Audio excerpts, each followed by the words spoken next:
Yeah.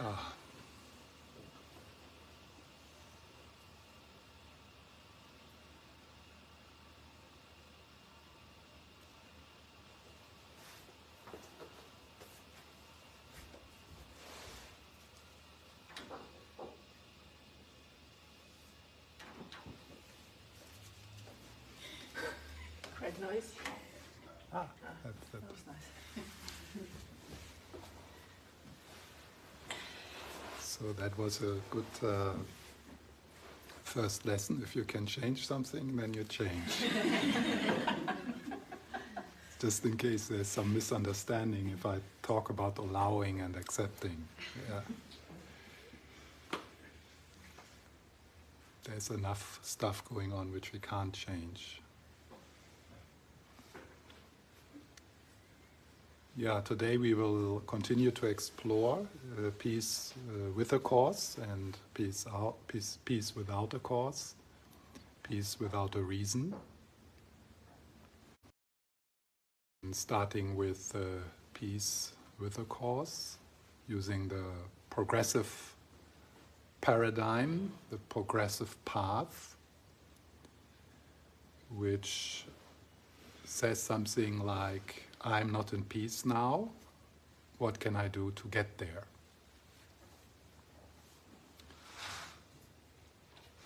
And yesterday I pointed to some possibilities, kind of making 3 categories. And the first would be techniques of grounding and calming down. And there's many options in moving the body, the breath, feeling the ground, opening your eyes. Dancing is a good one. Touch, sharing, stuff like that.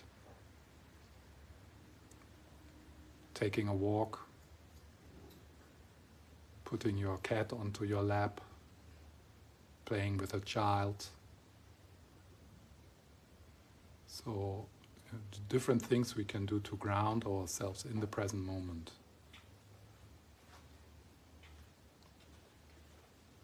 Then the second category or step is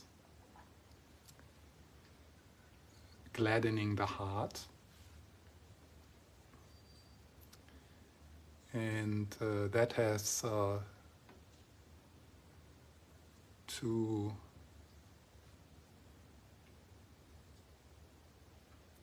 gestures in it. One is embracing what is, paying attention to what is. Not only paying attention to what is, but paying attention in a certain way. Paying attention in a way that liberates. So this is kindness, tenderness, care in the way we pay attention, but also the wisdom part, the insight part, the vipassana part. In the RAIN model, the investigation into what is.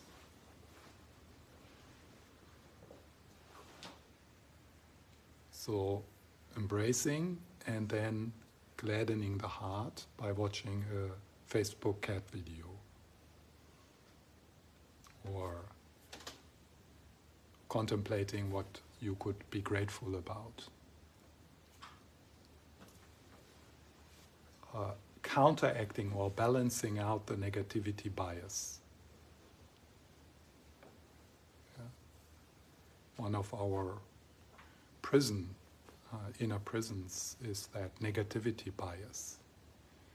We out of habit, and of course there's also something positive in that, our mind is like a dog running out and sniffing for what is potentially difficult, sniffing for problems. So in the practice of gladdening the heart, we send our our dog out sniffing for something pleasant, something we can enjoy, something which touches us, something which lifts up us, which is gladdening us. For example, a cat video.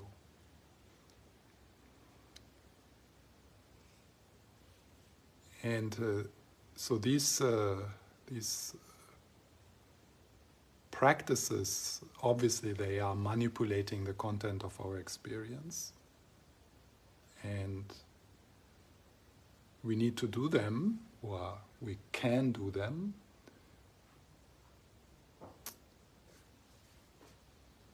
if we have the intention. And they arise because the identification with the narrative self. And that's what we need to look after. We need to look into this afternoon maybe, how the cause for not peace, the root cause for not peace is the identification with the narrative self, is the distortion of reality into me and the other, the dualistic distortion, the view of the view of duality.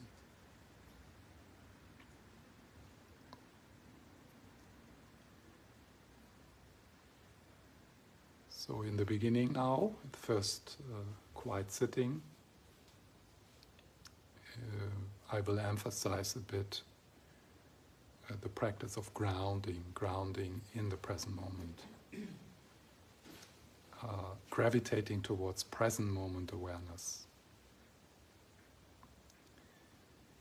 If we could just let go of the tensing towards the past and the tensing towards the future, that would be already quite amazing. Probably most of our tensing, most of our contraction comes from tensing towards something which is not present anymore because it has happened in the past, and tensing towards something which might happen in the future. So if there's contraction in the body, what are you tensing against? What are you resisting? And probably you will observe quite often it is not real what you're resisting.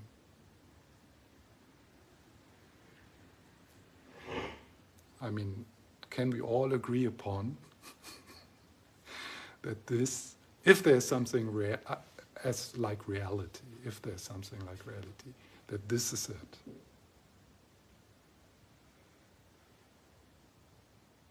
Right? The past, how does the past exist? As memories, as fantasies, as thoughts. How does the future exist? It's in the same kind of category of existence. And we are the only, probably, I'm not sure, because you can't really walk into you can't swim in the skin of a dolphin or something like that. But probably we are the only mammals on this planet who are not here most of the time. So through the simple practice of present moment awareness, we can support a relaxing of that resistance, a relaxing of that tensing, and then peace can reveal itself. And here the natural peace, the always present peace, can reveal itself. It can come forward from the background, more into the foreground.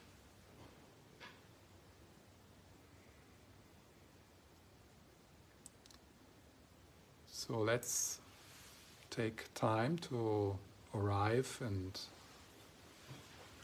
just doesn't make sense to talk like this, but anyway. I mean, you can't arrive where you're already there. I mean, it's the most stupid thing to say to be here.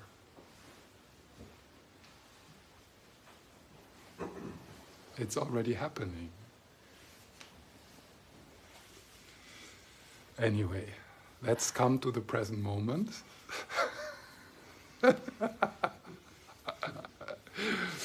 Let's try to get good at being in the present moment, being in the now. Yeah.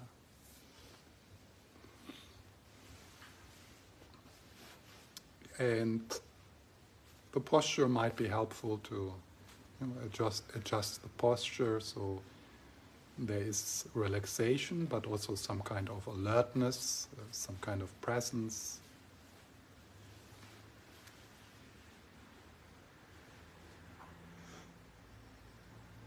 And if you like, you can close your eyes. If you leave the eyes open, the gaze is relaxed.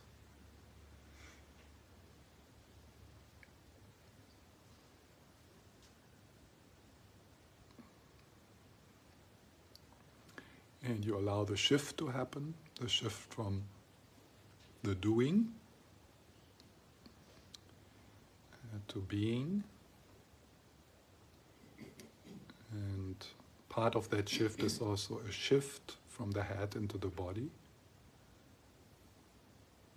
And you could start with a kind of whole body awareness, the whole body, including the feet and the legs and the trunk,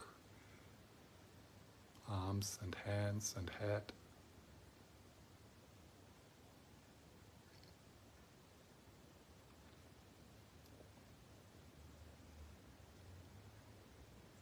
It's checking in, noticing, befriending your own energy as it is.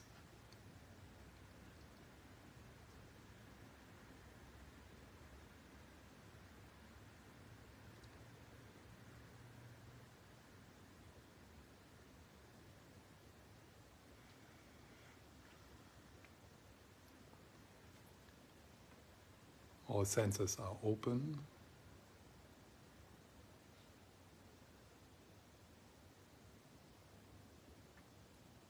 And for some people it's helpful to lightly rest the attention on the breath, on the in-breath.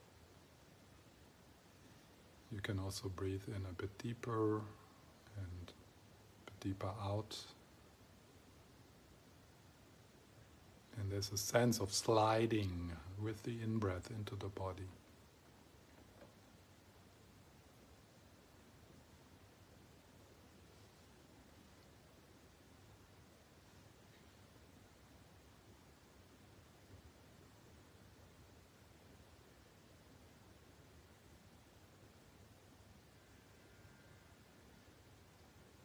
And with the breath and awareness, you welcome, like you would welcome a friend.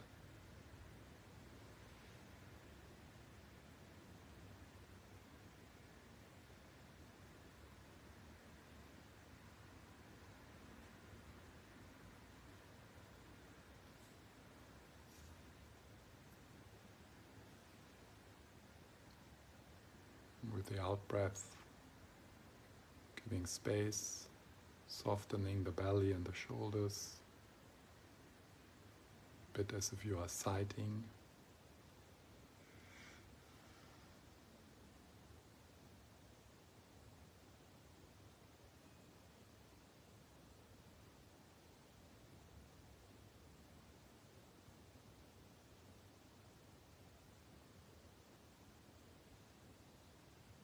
Thoughts continue to arise, the inner dialogue continues to arise, but you don't emphasize it as much.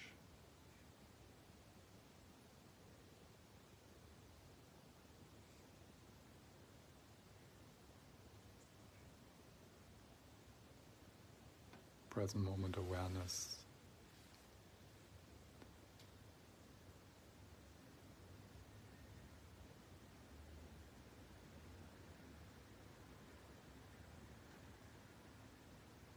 witnessing.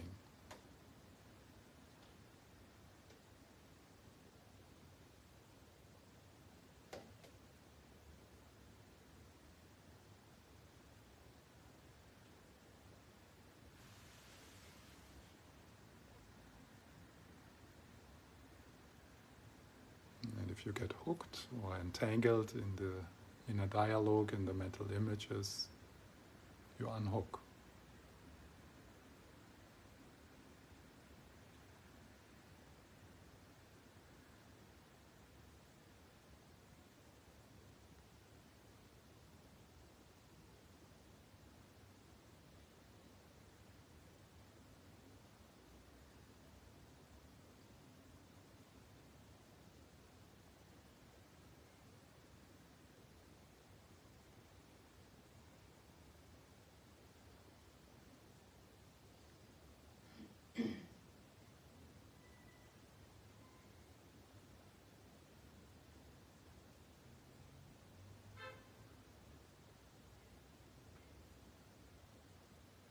Returning and resting.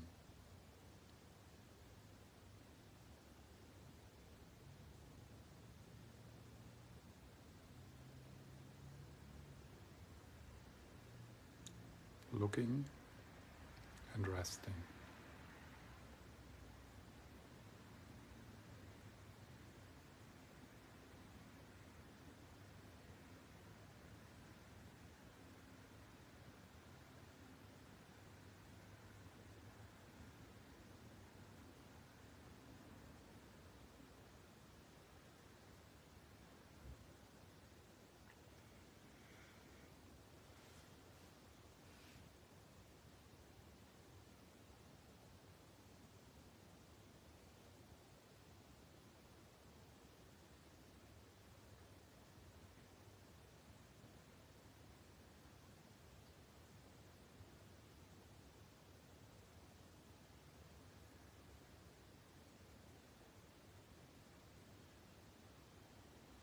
Something comes to the foreground, pleasant or unpleasant, you allow that to happen.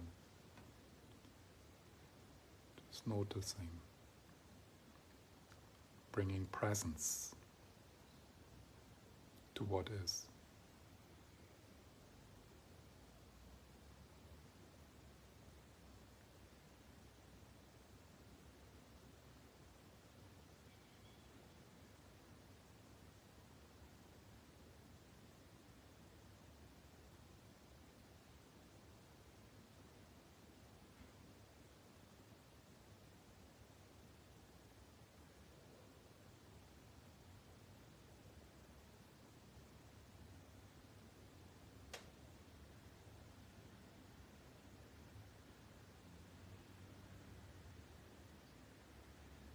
Sound, sensations.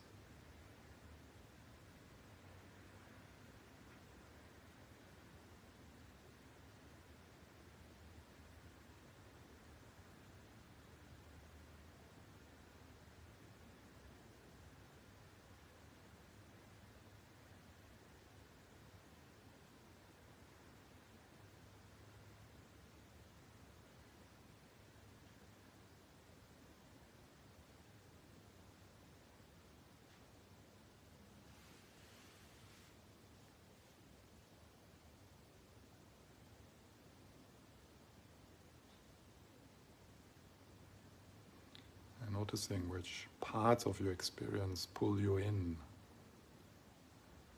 terms of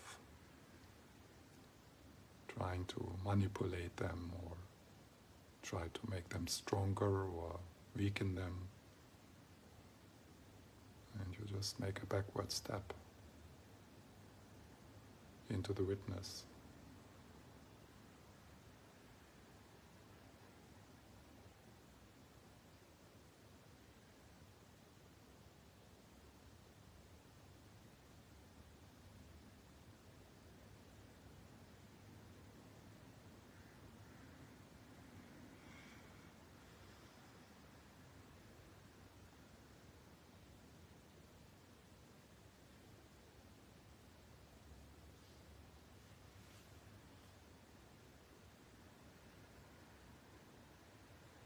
And notice also that the sense of I, the sense of your body, the mental image of the body, the sense of this room, being in this room, all that is being witnessed.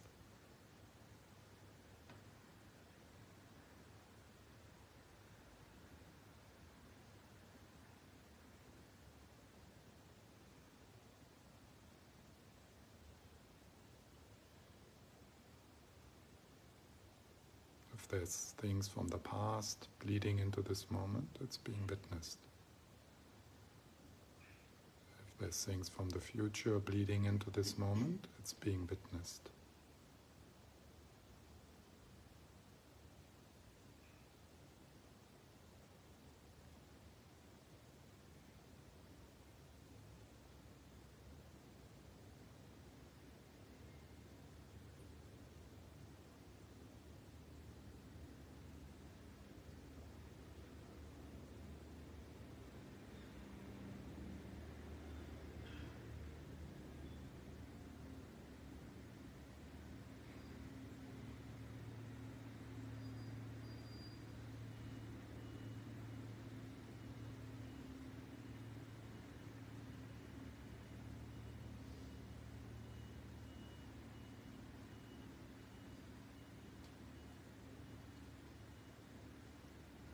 If you still have a sense that you are somehow sitting in the brain, in the head,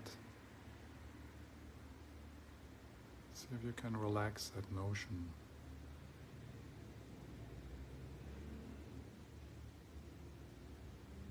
The witnessing is not coming from the brain, it's not coming from the eye.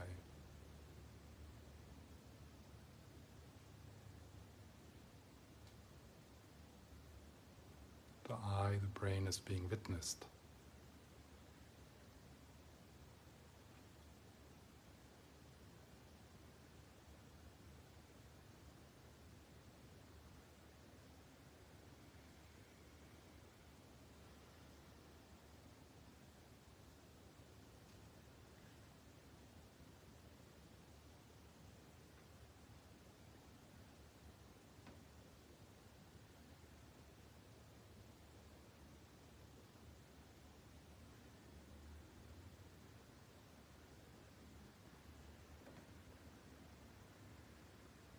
There's nothing to do. There's nothing to do right or wrong. It all happens by itself. The witnessing is effortless, and things come and go by themselves.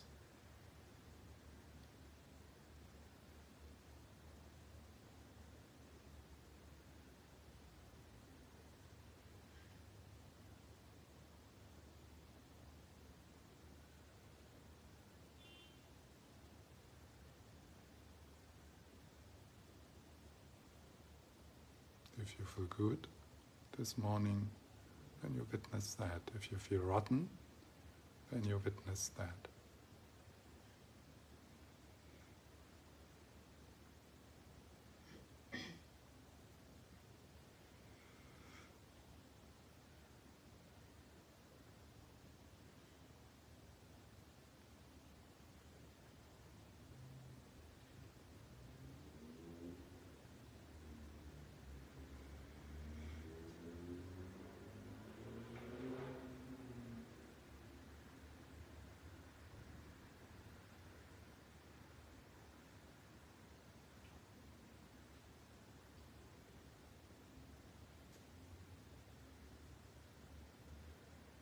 And we can appreciate that it is us who give the meaning to what we witness.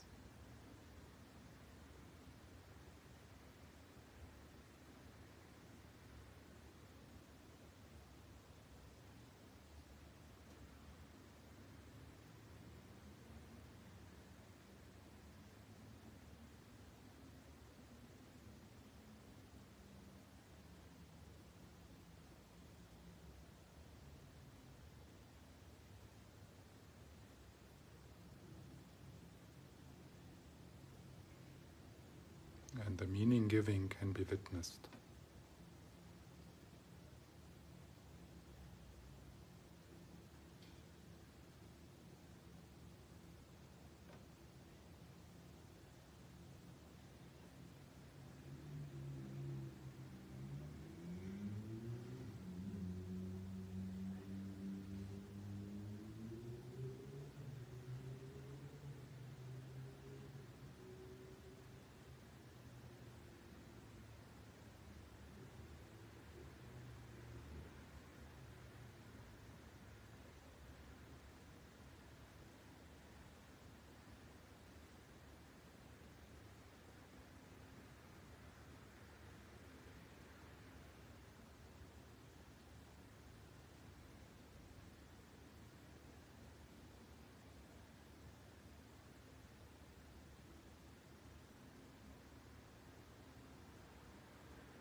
present moment awareness.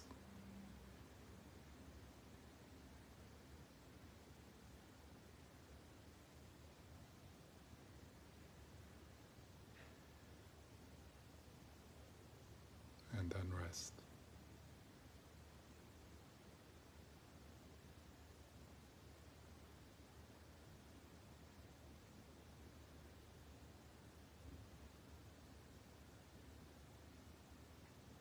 There might be urges to do something, to practice meditation or whatever. And that's fine, just witness that.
And then check up, is there stillness here?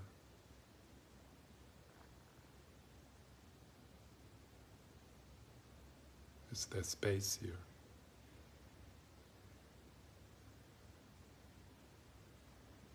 Is there peace?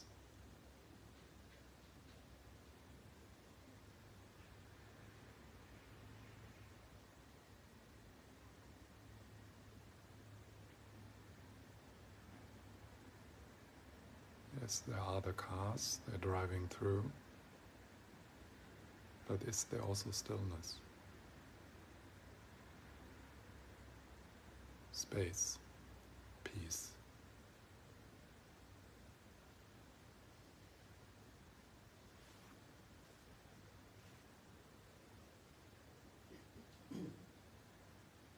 Presence.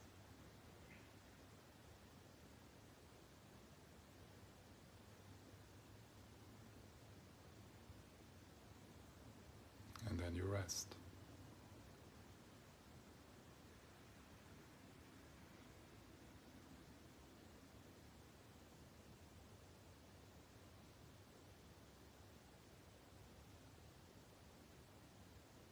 Even if there's just a little tiny speck of peace, stillness, space.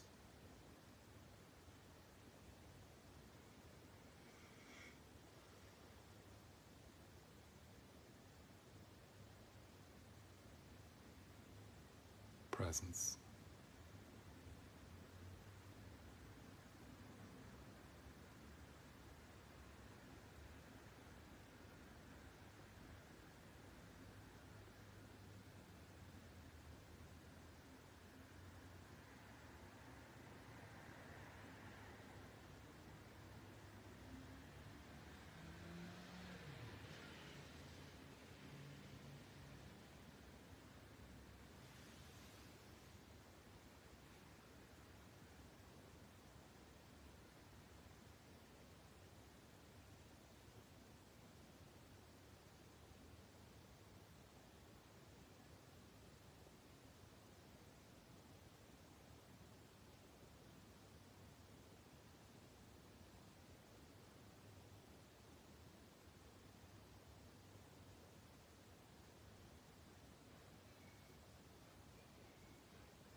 Yesterday I mentioned one ingredient of peace work, and that is the intention for peace, the yearning for peace, the longing for peace, prioritizing peace.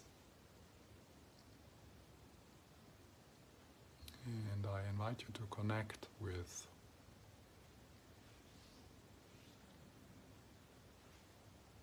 that intention, maybe through the sentence, may this being experience peace.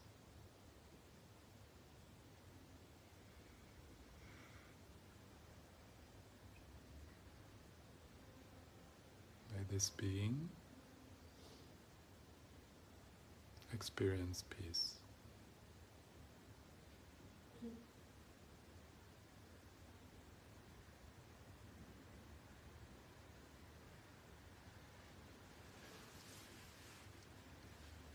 May the people around me in this room experience peace.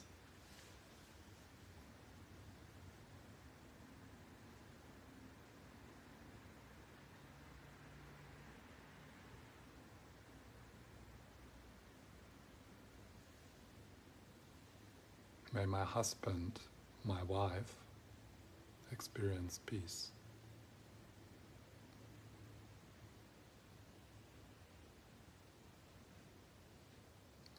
May my son, my daughter, experience peace.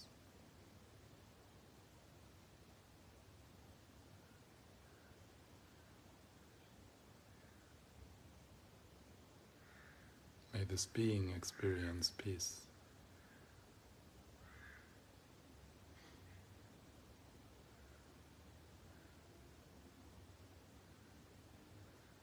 May there be peace. May there be peace. Shanti, Shanti, Shanti. May there be peace in the world.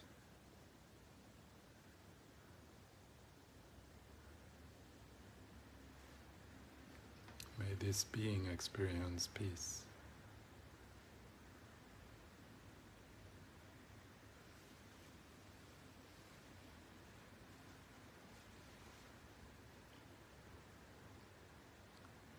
Please, peace, I know you are there, in the depth of my being.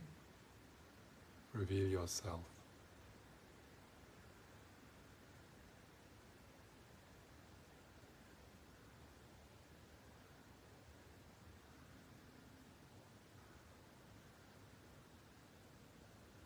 I'm ready.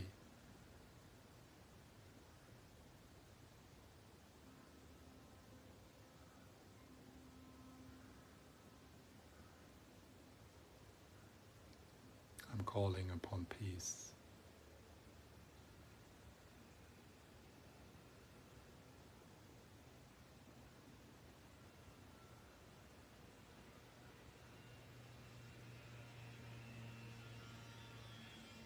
I'm willing to open to peace.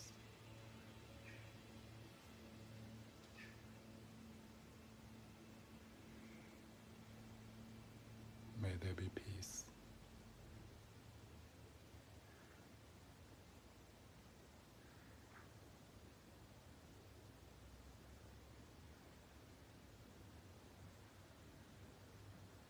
And then you rest.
So let's talk a little about attention.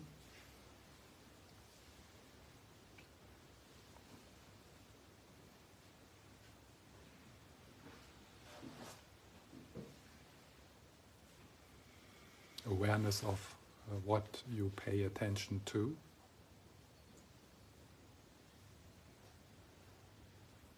And the possibility of shifting what we pay attention to.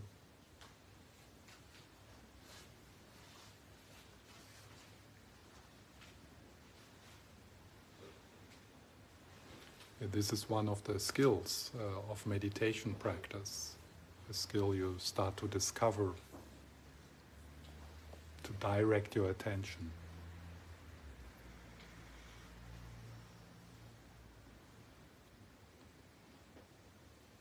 This is being trained in the Buddhist practice, in what is called shamatha practice.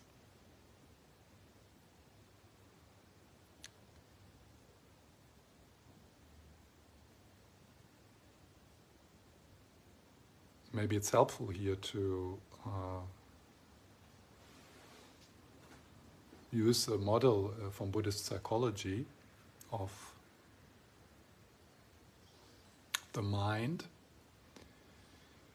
where there is the description of 51 mental factors.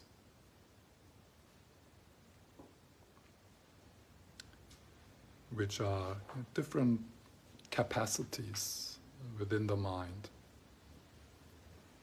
So we see here mind as a network.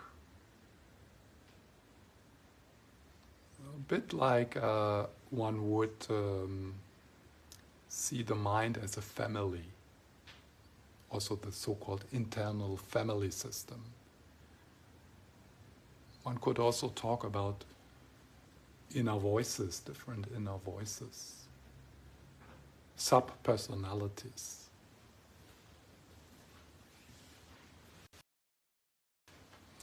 This kind of system thinking or process thinking is really helpful because we live in the illusion that within that family system there is a boss,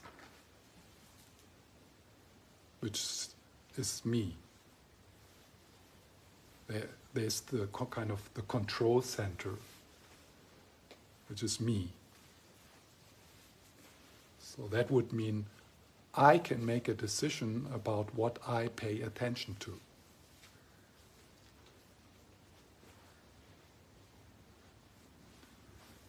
And people who try that in their meditation, it's so frustrating. It's impossible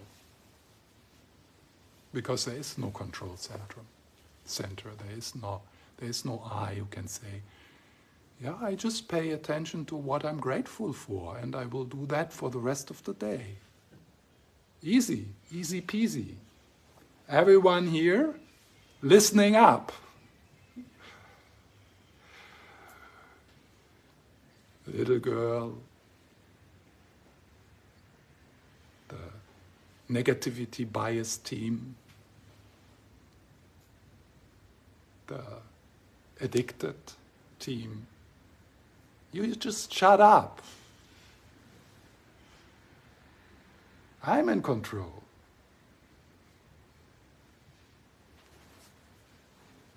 And some people spend years in forcing will, forcing their attention, trying to force their attention with willpower. It's this kind of meditation. Shut up, I'm meditating on the breath. And I'm losing it, so I just need to try to. No wonder why many people give up the meditation project, because it's an impossible project.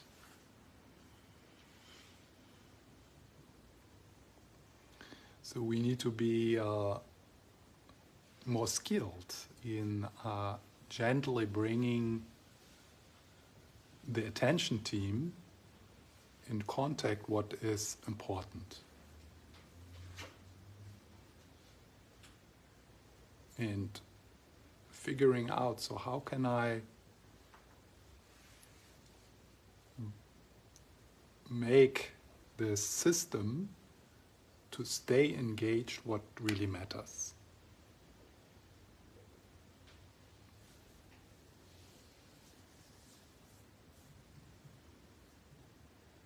To bring that which really matters into the foreground again and again. Even if the negativity bias team always comes up with the more important problems to think about, to stay engaged with. Oh, you need to think about that. It's irresponsible not to think about that. It's irresponsible not to suffer from compulsive thinking, from compulsive worrying. And as you know, often it's not the gratitude team driving the bus, but the negativity bias team driving the bus, or the hurt girl, the hurt boy. The trauma is driving the bus.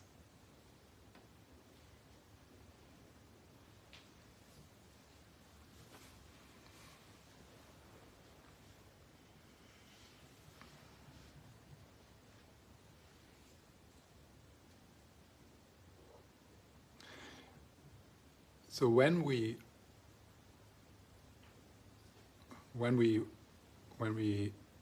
stay engaged with what is important for us, for example, in a breathing meditation, in that moment, what is important for us is noticing the breath.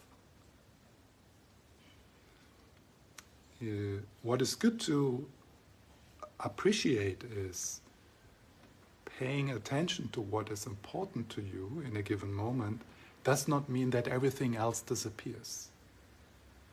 That's not necessary. That's a misunderstanding of meditative awareness.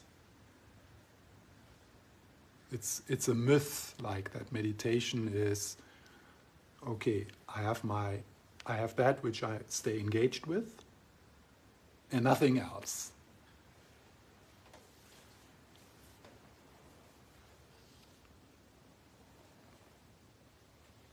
This was actually quite important, what I just said.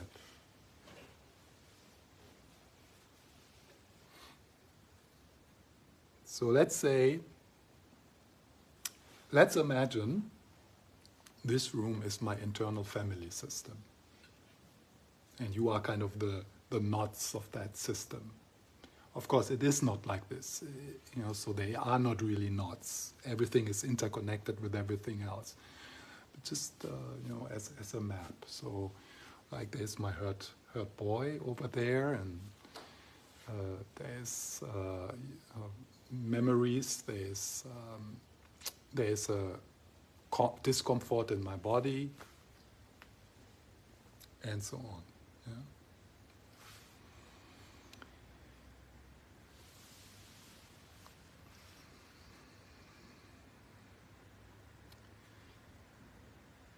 So what I can do, or what can happen, is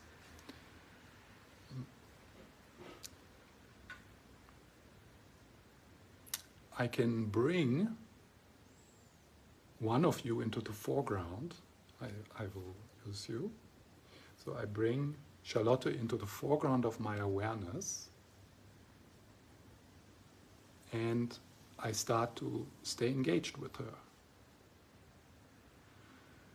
That doesn't mean that you all disappear. The pain is still there, my little boy is somewhere there. There's maybe some kind of past stuff, some future stuff happening, but I stay engaged with Charlotte. So how can I support the process of staying engaged with her? First, there is the intention, then there is curiosity. then there is care, there's love. So it's not like, oh, I need to concentrate on Charlotte. Like, don't move. Yeah. Yeah.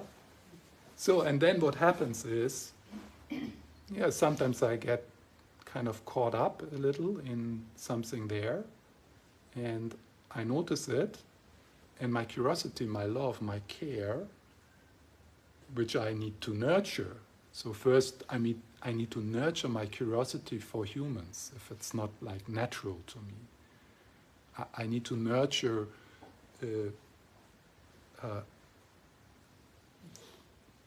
prioritizing contact with people. I need to nurture a joy in being connected with what I want to be engaged with. Sometimes it happens naturally, but often, often it's like, we give a shit about others because there's more important thing in the I movie. Instead of having breakfast with our family, we're looking at I on Facebook.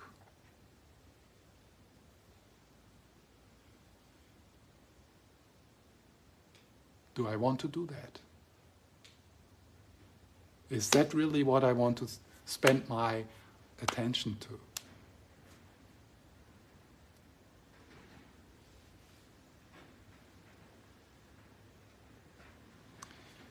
So this is focused awareness. And it is only focused awareness which is able to engage deeply with the object I'm engaged with. So for vipassana practice, for insight meditation practice, I need to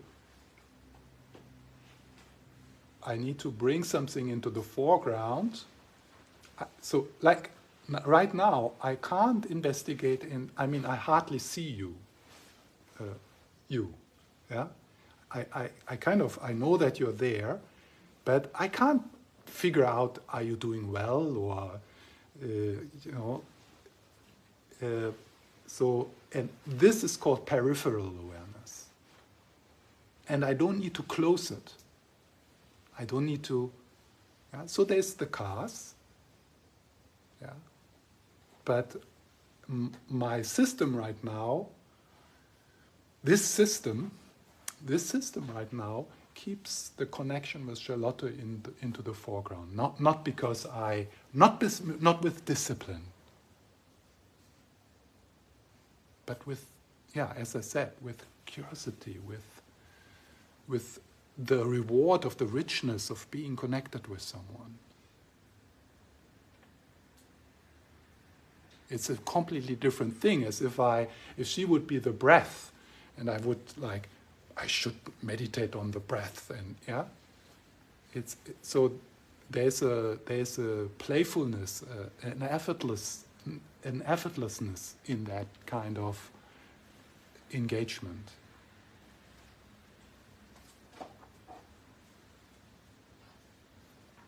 So if in meditation you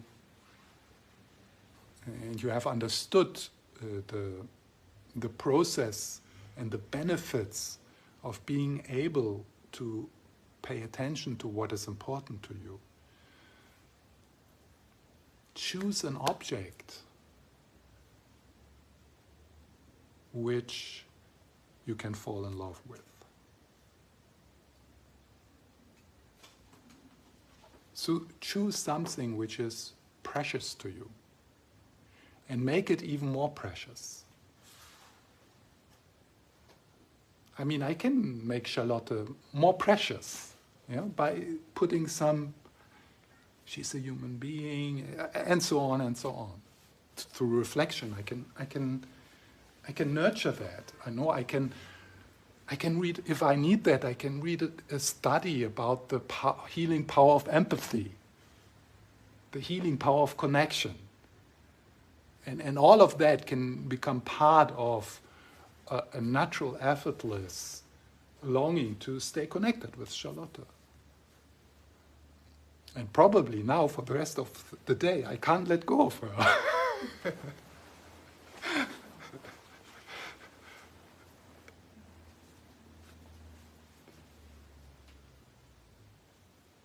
Which in this case is not a bad thing, because it's much more pleasant to be connected with Charlotte than with the regret of something I said yesterday. Oh, this stupid thing I said yesterday evening, oh, I shouldn't have said that. It's so horrible, blah, blah, blah, me, what about me? Yeah.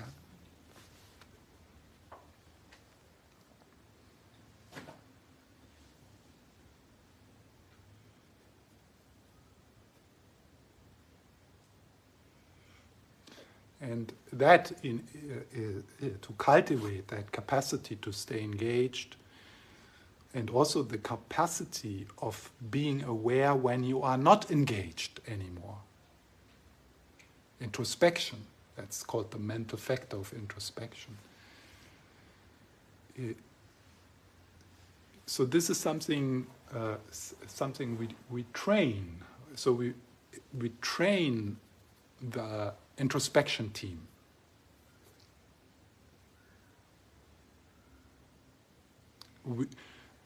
There's more awareness about what you pay attention to. And formal meditation is a beautiful way to start to see that, to start to notice that. It's happening now for you. So possibly you pay attention to what I'm saying. You actually do it only 40% of the time. Yeah? That's something I need to make peace with. Yeah?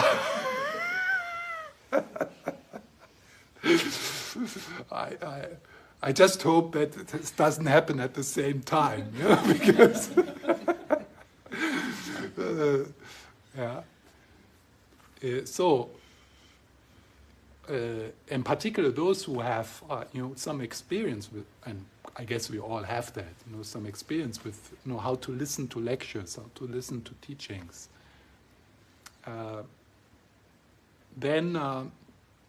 So you paid attention to what I'm saying, hopefully in a kind way.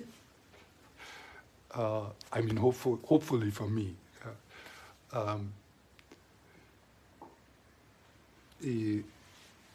But then what happens is the me comes into the foreground. So my thoughts, and judgments, and maybe memories about something, or and then we notice that, and then there's this moment.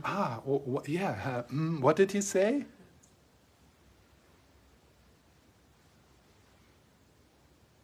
I'm actually not here to have my old thoughts, the ones who torture me every day anyway. So that can again spark a bit of the curiosity.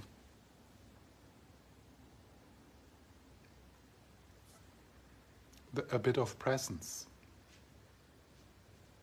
And of course, from my side, knowing, not like, it's not a thought I have, but knowing that you are not listening, that you're only listening 40% of the time.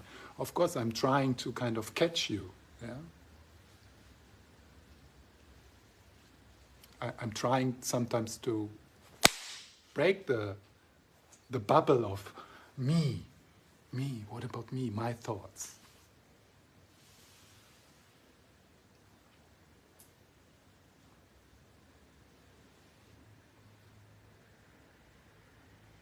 So that is a training. And like with every training, if it's done skillfully, over time, you will notice that it's happening more often. Like if you work with the gratitude practice, for example. So every day you remember 3 things you are grateful about.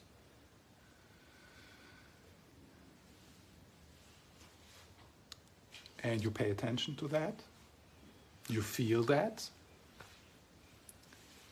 And then if you do that for a while, you will notice that this paying attention to what you could be grateful about is happening more often throughout the day.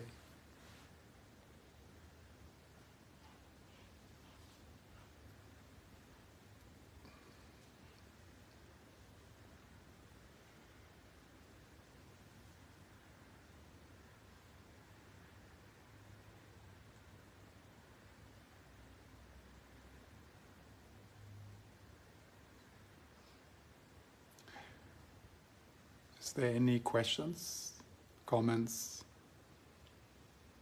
also about what I said yesterday?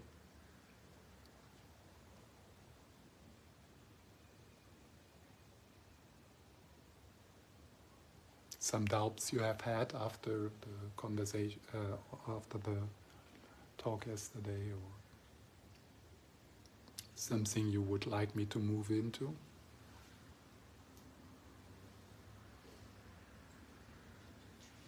Yes. In your meditation, you say, and welcome the guests in the guest house. Can you say something about that? Yeah, that's a metaphor for, so the guests in the guest house is what is happening. So, like,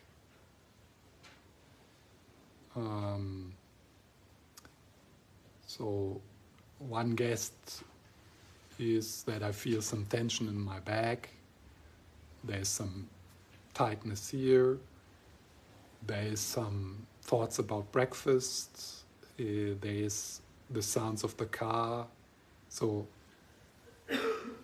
okay, maybe that's a bit far right now to say that is the guest house and the guest house of the body. So, but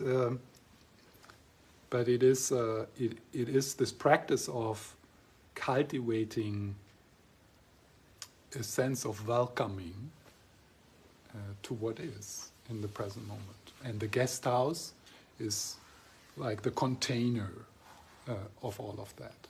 Yeah. So it is, it's coming from a poem by Rumi. This life is a guest house, and every morning there's guests, and you cultivate the attitude. It's not exactly like that, it's like a poem, I just repeat it in my own words. You cultivate the attitude of a gracious host amidst unruly guests.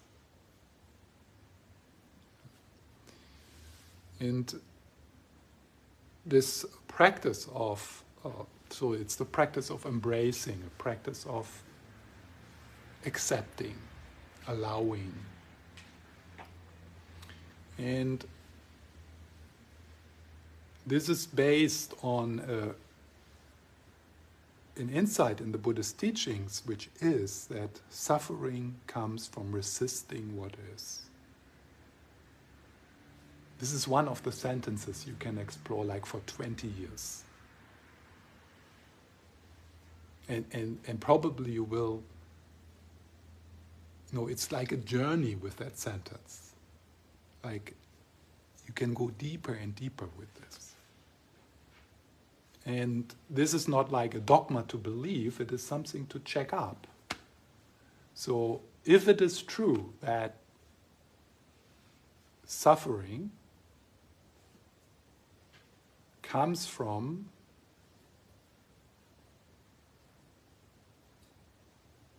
two things. This is not good enough. Something is missing. No, this is not good enough. I don't want it to happen. So there's tensing against it. And something is missing. So that's the grasping for something else to happen. Yeah. And that's not something, okay, yeah, it is like that. So you check it up. Is there some relief to be experienced when you say yes to what is? So to say yes to what is, first, if you could say yes to what it is, other people would call you Buddha. You would be awake. I mean, not like awakening, yeah, but the process of awakening, but you would be awake if you would be able to be a yes to what is. But we, in the process of awakening, we can experience 100% tensing, 100% resistance, and then softening, 98%.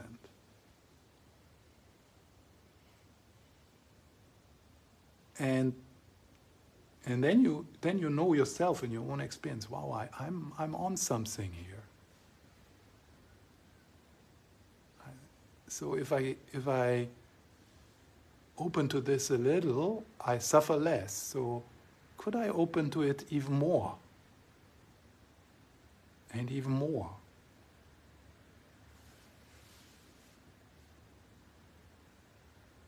So what we usually do with the guest house the guests in the guest house of our experience is, you shouldn't be here like that.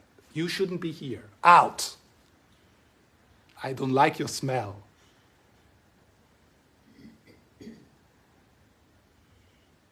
So we start a war within our own private world. And that's suffering. And there will be always guests who have a bad smell. That's not what enlightenment is, not to have smelly guests anymore. It is loving them.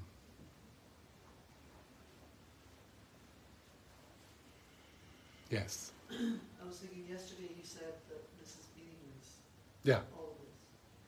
How do you take that in without saying, well, no, I don't have to be responsible? Yeah. How does it feel when I say this is meaningless?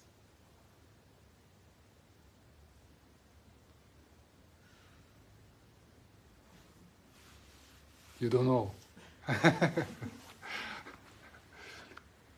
What meaning does it have? Well, I was just worried if you said that to young people, that would be an excuse for them to say, well, I don't need to do it. Do you think I'm so stupid to say this to young people? Well, you said it. So, but what is It the... was misunderstood. People are smarter than you think, I think. But I said it here, yeah. But so it seems that you think there's meaning. So what is the meaning? What could be a meaning to if I would talk to young people? What could be the meaning? If I would say, wow, life is meaningful. So what could that be? Well, to nurture. Yeah. Yes. And can you see that meaning is given?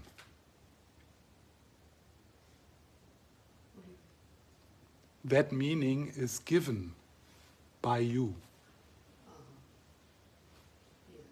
Yeah. Yeah. I'm trying to think like a young person. Yeah, try to think as you. Try to feel what I'm saying does with you. Because obviously in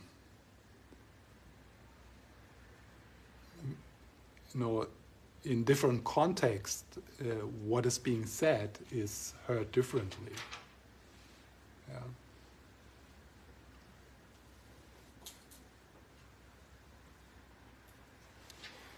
Yeah.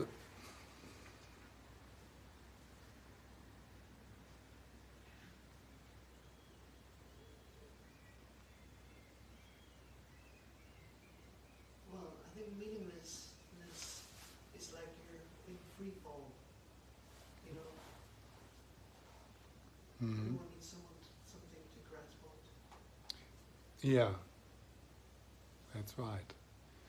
Yeah, but actually, you don't need something to grasp to. But that's our instinct. Yes. Yeah, yeah. I mean, it's valid what you say.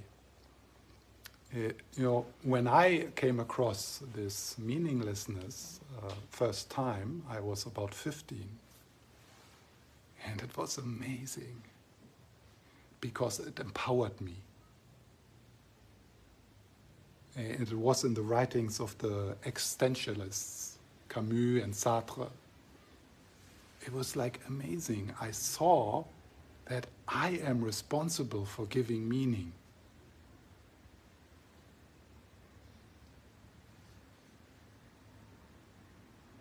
And I think it just doesn't work to tell another person what's the meaning is. Young people don't buy that. What the meaning is to make money? The meaning is, yeah. So for me, this message of meaninglessness, right from the beginning, it was just joy, freedom.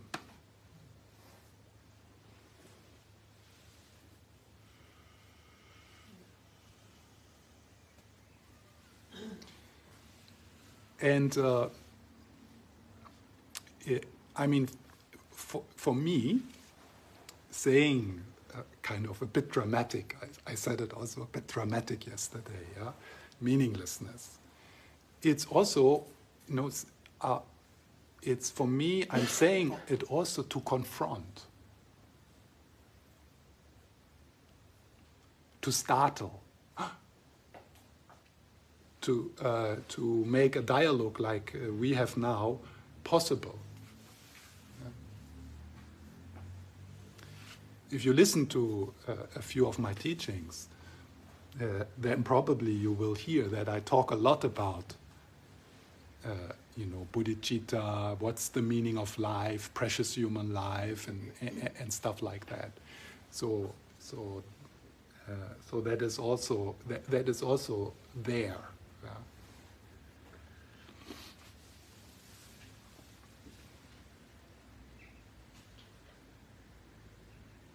Yes.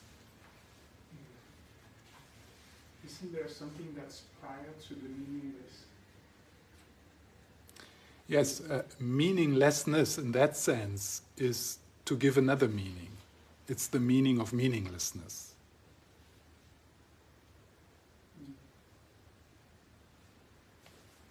So, using the image as like a free fall, I just sense that in the free fall there's a love in the air.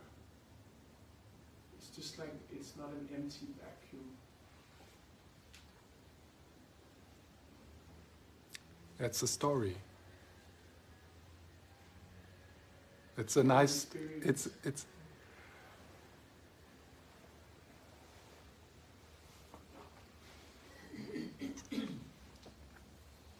I know what you mean. I'm saying this myself.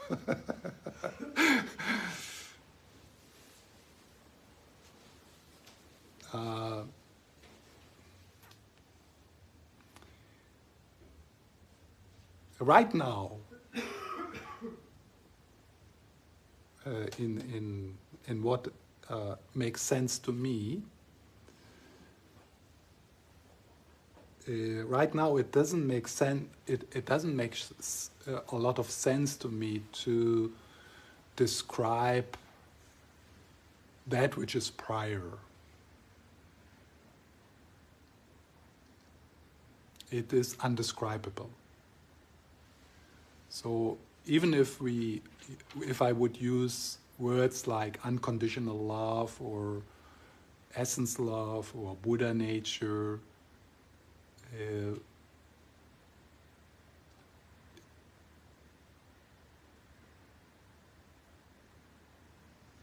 I'm not talking about something when I use these words. And if I use words like that, the problem is that the listener might think, yeah, I know what he's talking about. He's talking about unconditional love. He's talking about awareness. He's talking about Buddha nature. I've heard that before. I think I start to understand what he's talking about. So this weekend I want to talk more about what you are not. And keep that, what you are, a mystery. To keep that which remains, that which is prior, exactly as it is said in the Buddhist teachings. It is ungraspable, it is undescribable, it is not an object of knowledge. Yeah. And then probably at one point, maybe tomorrow, today is Saturday, yeah? Maybe tomorrow I feel a bit naked with that, like a bit, like, I have to give these people something, like I have to sneak in love, for sure love, it's like, yeah, not just falling free fall, but, and this is what the Buddha did in the third turning of the wheel. So in the second turning of the wheel, which is one way to categorize the teachings, the Heart Sutra, where he just pushed you over the edge and into the free fall. And then he leaves. Yeah. But he had to kind of fix that up a little. So he had to come up with the idea of Buddha nature.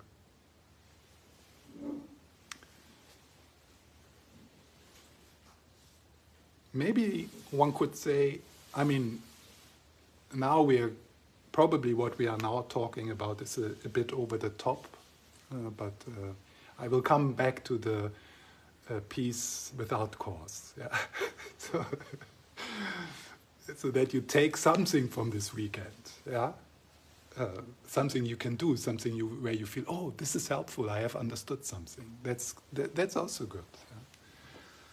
Yeah?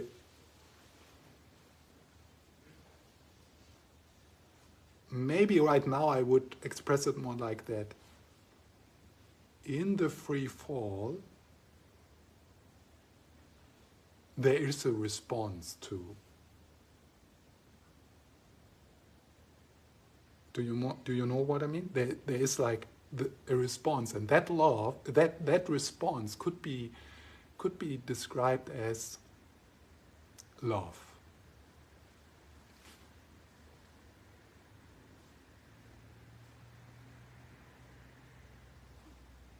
It could be described as creativity.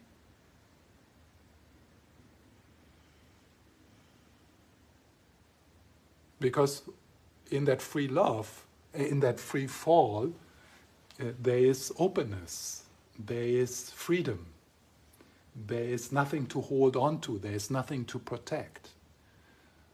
And then there is responses to the world from nothing.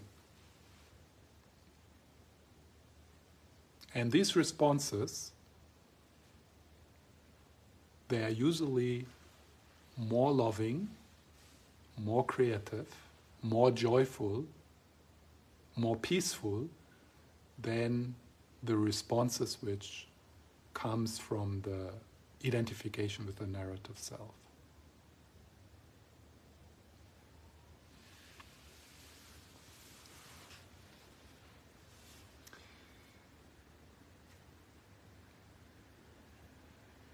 So how do we cover? So let's make a leap of faith. The leap of faith is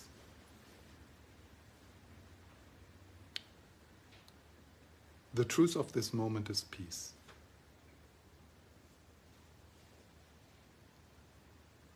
That's what everyone says. Yeah?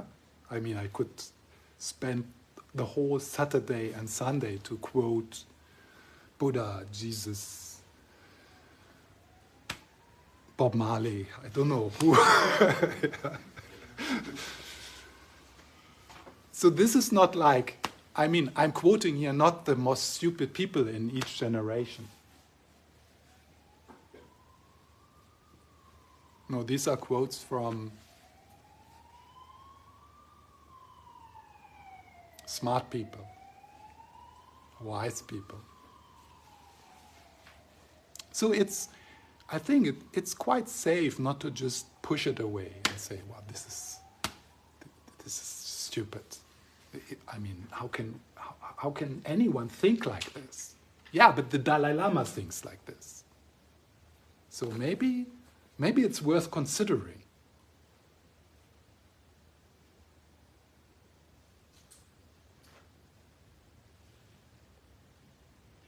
So the leap of faith is into that you have everything available in this moment to be complete, to be to be in the end of seeking.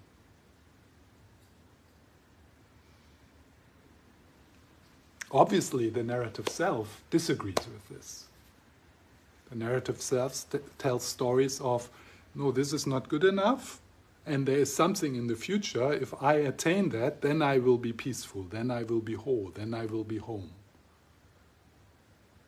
And in the beginning of our life, that might be coming to kindergarten, yeah, or leaving kindergarten, or going to school and then finishing school, or then finding a partner. Yeah, so stuff like this, and then we bring the same kind of seeking into the spiritual world. Yeah.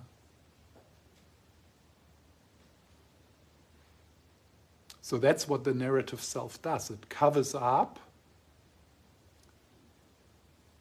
the fullness of this moment through seeking something else and rejecting what is.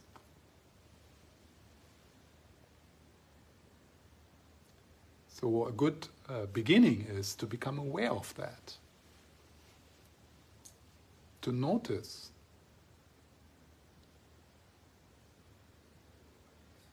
Wow, I still believe that there's something missing.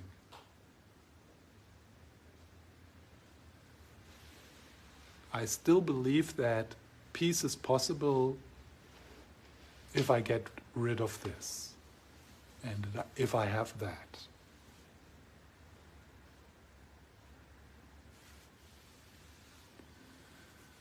So this, it's called grasping. Yeah? It's a tensing. This grasping is based on the distortion of duality.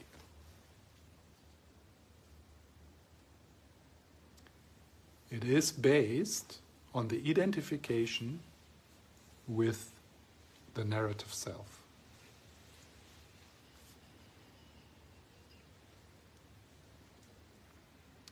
And I want to talk about this a bit more after the break. So,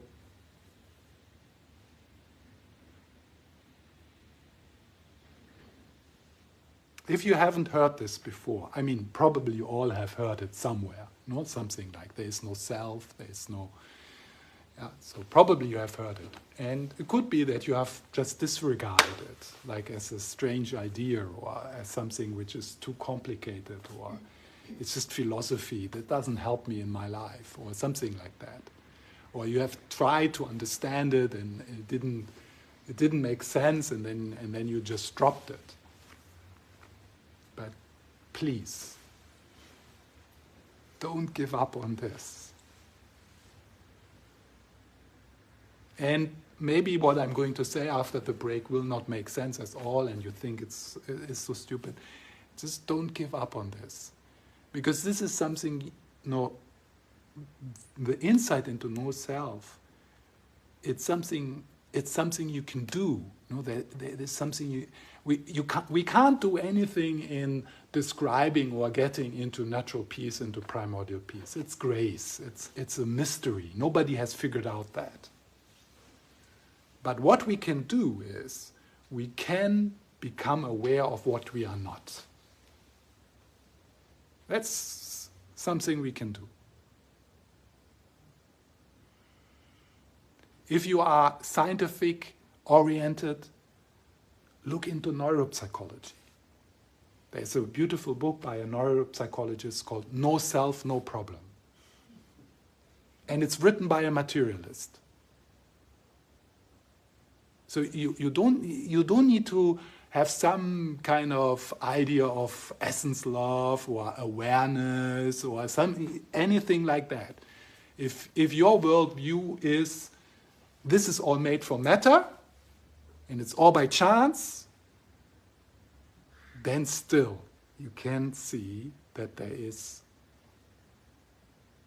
no I, no self. So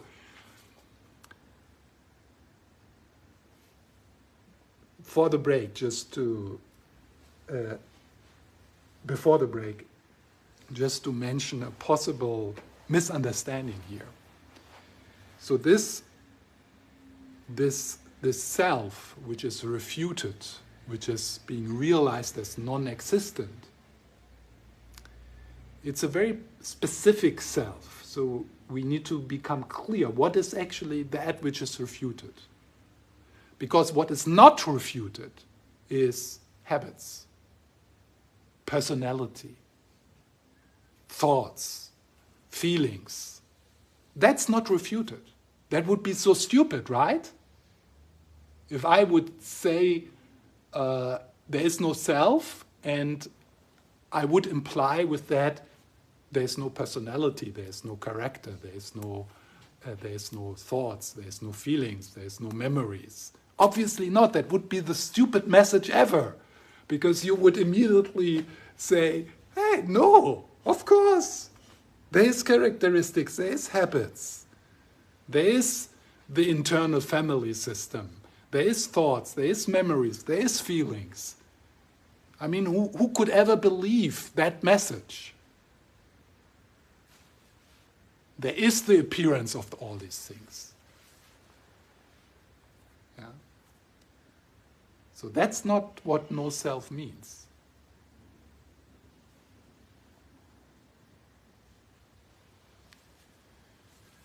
So let's have a break.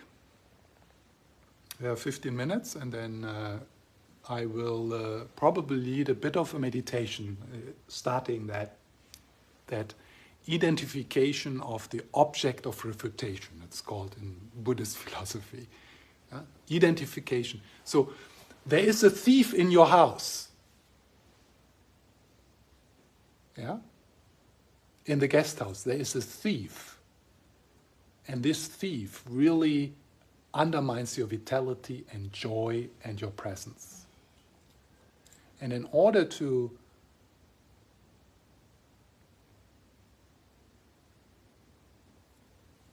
it doesn't work.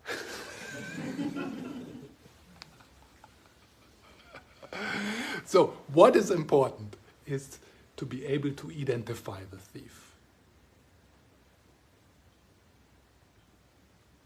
And the thief, here in this case, is a sense of a solid, separate, singular I. That's the thief. A solid, separate, singular I. Within the body and mind. That's the thief. And that thief is made up. It's something extra. It's something constructed.